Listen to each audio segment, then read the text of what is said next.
గురు పూర్ణిమ లేక వ్యాస పూర్ణిమ. గురువు అంటే బ్రహ్మ, విష్ణు, మహేశ్వరుడు ఒకటై జన్మించిన రూపం. అంటే సాక్షాత్ పరబ్రహ్మ స్వరూపమే గురువు. గు అంటే అంధకారము లేదా అజ్ఞానాన్ని, రు అంటే నిరోధించుట లేక నశింపచేయుట అని. గురువు అంటే అజ్ఞానాన్ని నశింపచేయువారు అని అర్థం.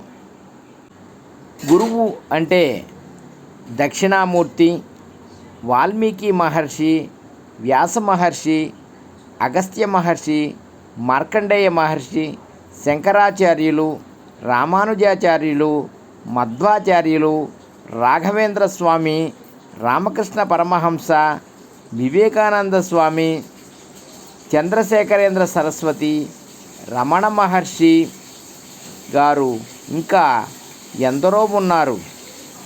అలాంటి వారు గురువులు. విద్య వికాసానికి మూలం.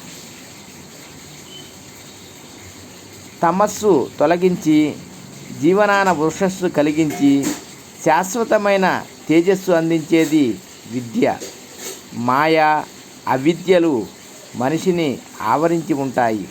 వాటి వల్ల జన్మ, మృత్యు, జరావ్యాధులు ఏర్పడతాయి. చిత్తభ్రమ, విభ్రాంతులు సంభవిస్తాయి. అలాంటి వాటిని తన జ్ఞానకాంతులతో పారదోలే దివ్య చైతన్య స్ఫూర్తి గురువు.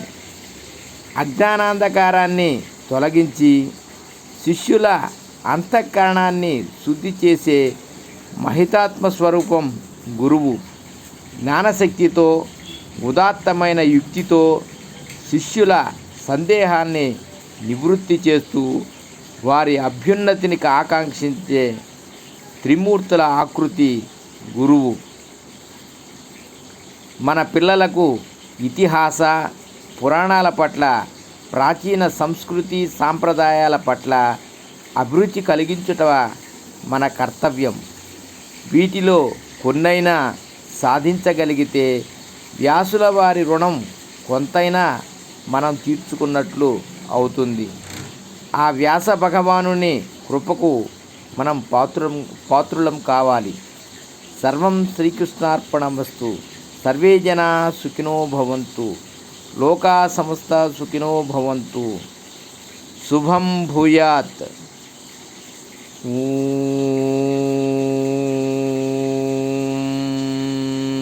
శాంతి శాంతి శాంతి.